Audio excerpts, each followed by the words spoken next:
Class 11 এর মোটামুটি সমস্ত পরীক্ষা শেষ হতে চললো। এরপরে আমাদের টার্গেট কি? ক্লাস 12। 11 এর পরীক্ষা যা হয়েছে হয়েছে, যেমন রেজাল্ট হচ্ছে সবাই তোমরা ক্লাস 12 এ উঠে যাবে, সেই নিয়ে কোনো চিন্তা ভাবনা করতে হবে না।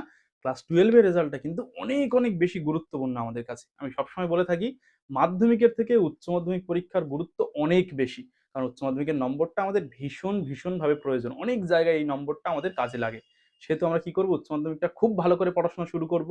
তোমরা এই উচ্চ মাধ্যমিকের কিন্তু ভেবে চিন্তে বিভিন্ন জায়গায় টিউশনটা নেবে। সেখানে তোমার শর্ট প্রশ্ন প্র্যাকটিস করা থেকে শুরু করে তোমার প্র্যাকটিস সেট কতগুলো থাকছে সবকিছু জেনে শুনে সেখানে আগের বছরগুলোতে কেমন রেজাল্ট হয়েছে সেগুলোও তোমরা জানবে। জানার পরে সেই সমস্ত জায়গাতে অ্যাডমিশন নেবে।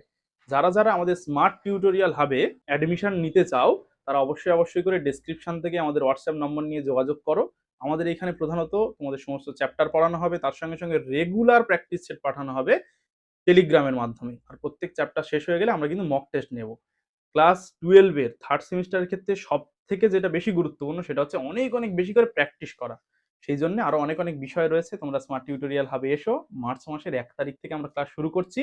যদি তুমি 12 এ ভালো রেজাল্ট করতে চাও, অবশ্যই অবশ্যই করে আমাদের সঙ্গে যোগাযোগ করো। কারণ আমরা আগের বছরগুলোতেও ভালো রেজাল্ট করে দেখিয়েছি। ঠিক আছে? তাহলে দেখা হচ্ছে কিন্তু আমাদের অফলাইন ক্লাসে। যারা অনলাইনে পড়তে চাও, আমাদের সঙ্গে যোগাযোগ করো। ঠিক আছে?